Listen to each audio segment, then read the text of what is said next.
from the homework I assigned yesterday. Number 7 on the spring page. Okay, here we go. So, Canor wants to know about number 7.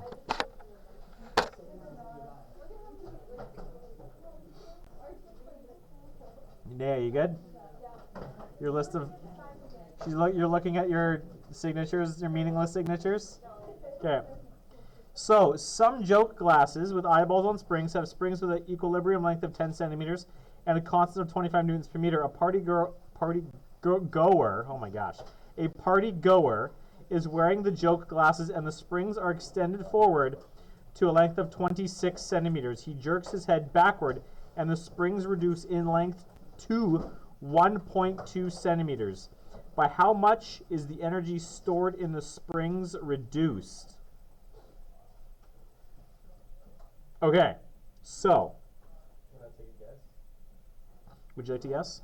Well, you know, I'm working through the question to see. Let's do it. How do you want to do it, Connor?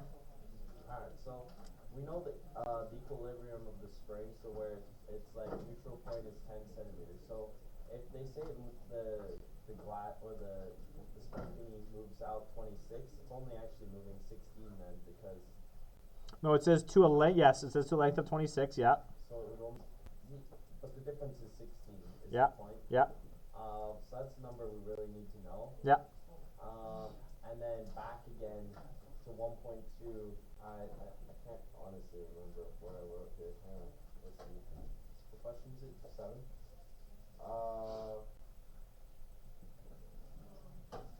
I wrote something. It's good that you wrote something. I think that's it. No, that's not right.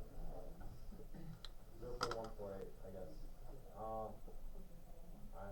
So, Canor, you see what's going on here, though? So we've got a 10 centimeter spring. It gets extended to 26 centimeters, which means this has an extension of 16 centimeters. Then it gets reduced to 1.2, which is a contraction of 8.8. So what you're going to want to do is you're going to want to find what the potential energy is here using half kx squared. You're going to find the potential energy here, half kx squared, and you're going to, how much is this energy stored in the springs reduced? PE final minus PE initial is what you're going to want to do. Any other questions from anything I assigned? Good, Curate. Also in this one? Right, because there was only, this is number 6 right here. So let's explain to you what I tried to explain to Nea and was it Jasmine who came in at lunch? So on number 6, you've got a spring with a force constant of 500 newtons per meter is extended from its equilibrium length by 12 centimeters. So here was at the equilibrium length. It gets extended by 12. From the extended length, it's shortened by 7 centimeters. So now it has a new extension of 5. And then from that, it's shortened by 15, which brings us back 5 to the equilibrium, and then a compression of 10. The question wants to know how much does the spring's elastic potential change during the first time it's shortened. So what I recommended be done is that the potential energy be found at each state, like the 12 centimeter extended, the 5 centimeter extended, and the 10 centimeter compression in each one of those. And then the change in potential energy is going to be final minus initial. So it's going to be this minus this, because this is the extension change to this. And then it's going to be this minus this. And those will be the two values for the change in elastic potential energy. Is that enough? Okay. Anybody else? Anything I assigned from homework yesterday? We're cool with the power stuff? Yeah, Now? For these ones? No. I do not have values. We can calculate them relatively easily at this point, but no, I do not have values. Do you have values you want to check? Because we can just do physics by democracy. Okay, number 6. Who's got an answer for us for number 6? Yeah, I do. What'd you get, Connor? Did you do it the way I outlined it just now here? You know what? I could just calculate it myself as well. We can verify if Connor's correct. So you didn't do it, okay? No, I did it. It's just it's not gonna be your answers. Okay, so this is 36,000. Yeah, see, mine's a decimal point. Point No five, one yes, can do okay, 500 times 5 squared. So this is going to be 6,250. So final minus initial, the elastic potential energy has decreased, whatever that minus 36,000 is. that. Wait, so Negative 29,750 Mr. Guidot? is what I got for number 6A, 29,750, which seems really big, but oh, yeah, it totally is, because it's centimeters. Yeah, that's what I was saying. That's why I screwed that up. No, that's why. Okay. 0.5 times 500 times 0.12 squared. Come on, Dawidoff. That's going to be 3.6, which makes that going to be 0.625. Oh, that's what it is. Okay. Yeah, so that's 0.625 minus 3.6. So it's negative 2.975 joules. You got it? Okay. So if that's what you got for this one, then I'm willing to bet your answer for the second one is correct too. I got pretty close to that. Anybody else? Anything I assigned? Yeah, 17. Going back now to power. Yeah, my problem is I want to check an answer because the answer is not working. We want to check answers. We can do this. What is the mass of an object traveling at 20 meters per second with How'd you get 20? I got 2. How does 0? Yeah, but why? Okay, so hold on. Just let's look at this for Connor. Yes, please. Half Maybe all of you are wrong. mv squared. We know this is 4,000 is going to equal 0.5 times the mass. 20 meters per second squared is 400, is it not? Yes? Yes. So 4,000 divided by 400 is 10. Divided by 0.5 is 20, Oh, which is right there. where did I? Okay, I see. So all of those 20 kilogrammers were ultimately correct. Yeah. The 0.5 kilogram rubber ball is thrown into the air at a height of 20 meters above the ground. It's traveling at 115 meters per second. What is the ball's kinetic energy?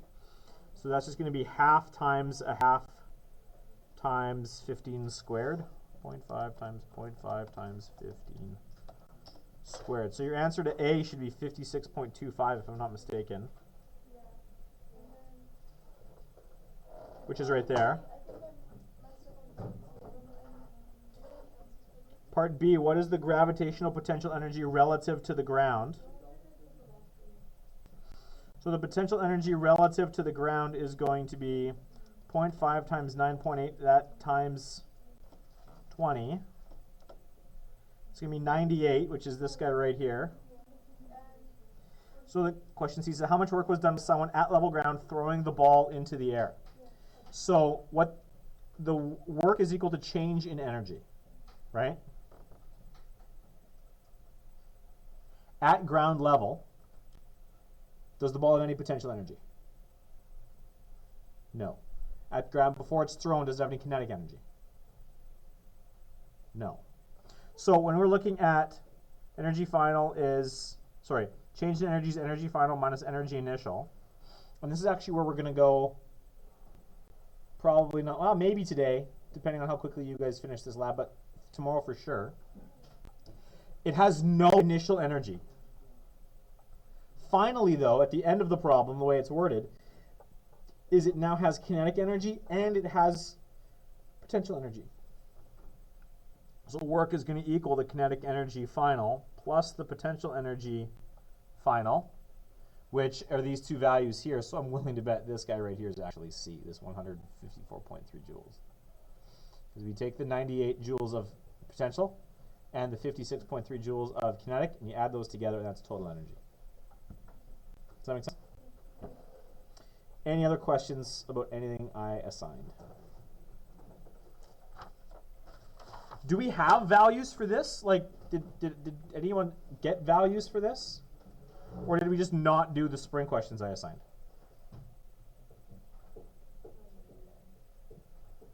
You didn't do them because you had questions about them? No, I didn't. You just needed to get to them? Sorry, Jasmine, what was that?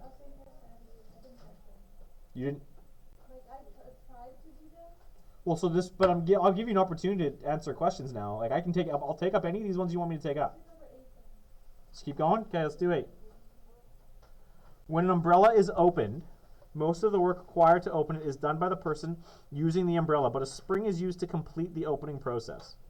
In the umbrella, a compressed spring with a length of 9.5 centimeters extends to a length of 10 centimeters, which does 0.12 joules of work expanding the umbrella. What is the constant of the spring? So, we're told that when the spring is compressed, it's 9.5 centimeters long. When it's allowed to relax, it's 10 centimeters long. So that means this guy right here, that 0.5 centimeters, is the compression of the spring. Now, to do work, the spring is going to decompress, right? It means it goes from its compressed length to its regular length. That's what it means to decompress. So work is equal to change in energy, and the kind of energy it has to start is going to be potential energy because of the compression of the spring. So work is equal to potential energy, well, and then after it's stretched out, there's going to be no final energy, right? Because the potential energy has been allowed to turn into useful joules of work. Okay? So all we need to figure out is, or what we need to recognize is that the work done by the spring to expand itself is equal to the amount of potential energy it had stored in it. Does that make sense? So then work is going to equal 1/2 kx squared,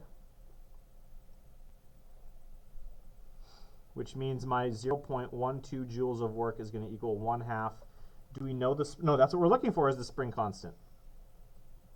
And the x, remember, if you remember back to springs, x is the expansion or compression. So that's 1/2 centimeter, which is 0.005. Because 0.5 would be 50 centimeters, 0.05 would be 5 centimeters, 0.005 is 1/2 centimeter. So then to figure out our value for k, it's going to be 0.12 times 2 divided by 0.005 squared, which is going to give us a massive value. I get a k value of 9,600 newtons per meter.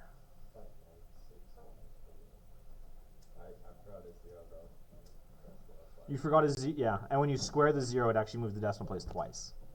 Yeah. So that's going to be 8. Is the process starting to make sense here? The translation between work and energy? I'm not hearing a lot of responses. Some of us are nodding. Okay, cool. And then number 9 was just an application of. Yeah, there was. 9 is just looking at the graph stuff that I gave you yesterday. How much work is required to extend the spring by 0.6 meters? That's just this area right here.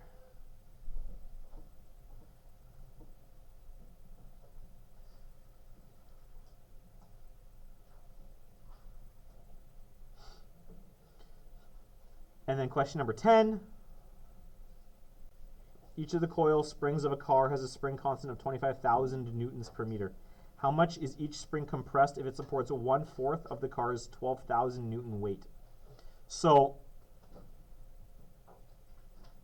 1/4 of 12,000 is 3,000.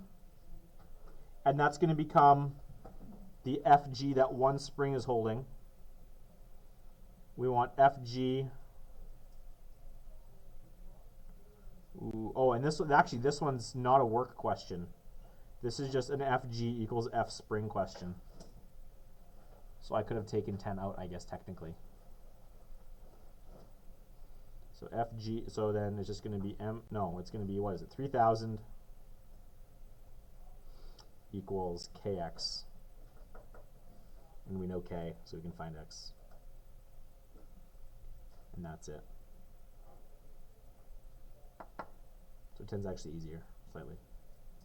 Does this help?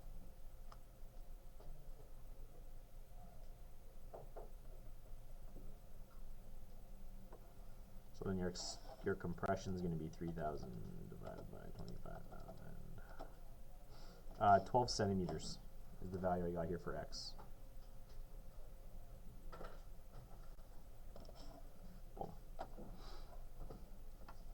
So those are the answers to the spring question. Now this one is, yeah, it's just going to be the work is equal to 1/2 the base times the height. So it's going to be 1/2, the base is 0.6, and the height is 150. Whatever that value is going to be the answer to number 9. Shapansky's room? Yep.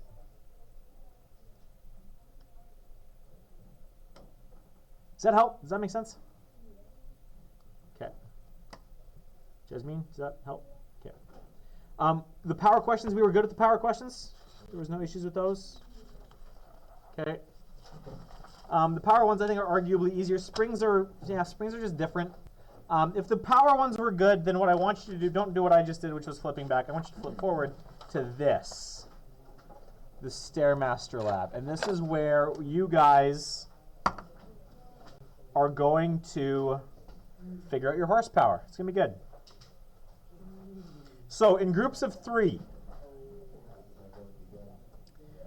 we need to, do we know our masses? I don't have a scale.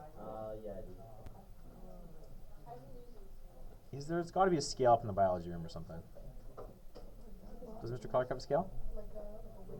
Like to weigh a human being? Yeah, probably. I can ask. Could you? Yeah. Yeah, if you go ask him. I'm pretty sure he does, because we use them for bioethics all the time. If you go ask him, that'd be sweet. Yeah. Okay, so we're going to determine your guys' mass. We're going to measure the height of a stair. We're going to count the number of the stairs. And then you're going to calculate the height of all the stairs. And you guys are going to time each other as you run. If you would like, you could take a practice run and then give us the real run. Don't do too many practice runs because you're just going to wear yourself out. But if you want to warm yourself up and get, a handle on running up the stairs, what I do want you to do is I want you guys need. Do I care if you touch every stair? Yeah, that's what I was wondering. Will it affect us? No. It'll make us slower. It'll just make us slower. You can choose how you go up the stairs. Fast as possible. Okay? You can choose how you go up the stairs, Spring loaded, right? because all we care about is the total height, and you're going to have to time each other. So if you want to take a practice run at it, you're welcome to take a practice run at it. Can you go up 3 flights of stairs or just one? We're just doing a new 1 flight of stairs. Because you'll lose time with the corner. Wait, our school is half flights. Whatever. You're going up 1 straight stack of stairs. That's what you're doing. You do not want to turn the corner. Because that's going to detract from the length of that. Because you're not going up during that time. You only want the time you're actually going up. Cut the time there. No. That just adds more error. You're not that good. Okay, so I have rulers. Every group grab a ruler. You're going to want to be careful with these rulers because they don't start at 0. There's a bit of a gap. So what I would recommend you do is do not measure. Okay, Naya and Jasmine, one sec. Do not measure the distance from the floor to the height of the first stair. Measure the first stair to the, line that up with 0 to the height of the second stair, and then multiply by how many stairs there are. Okay? You guys are going to have to split yourselves up. I don't want multiple groups on sections of stairs. So we've got space for 1, 2, we've got 3 in this stairwell.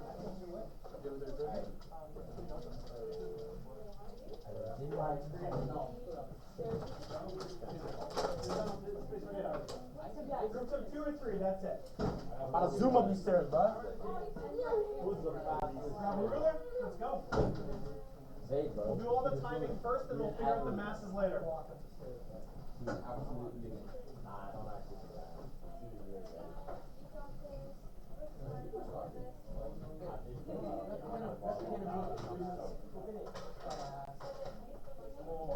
That's super calculated. Mine only. You're accustomed to that. What? You're accustomed to this.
to the biology department and the physics department, we had We have like a good one. a scale, but yes, a good scale. But yeah, no, Mr. Mr. Cook was on the phone complaining about something being charged to his credit card, so.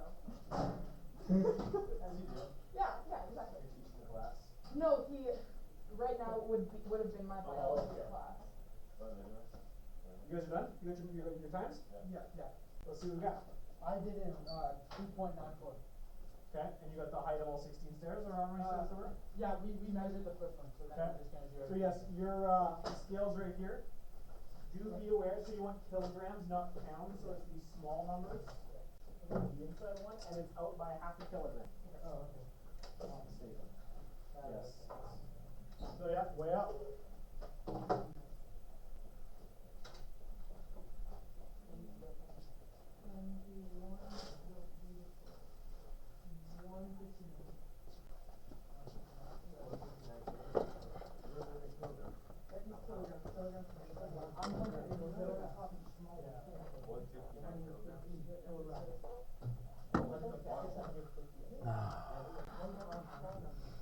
Okay.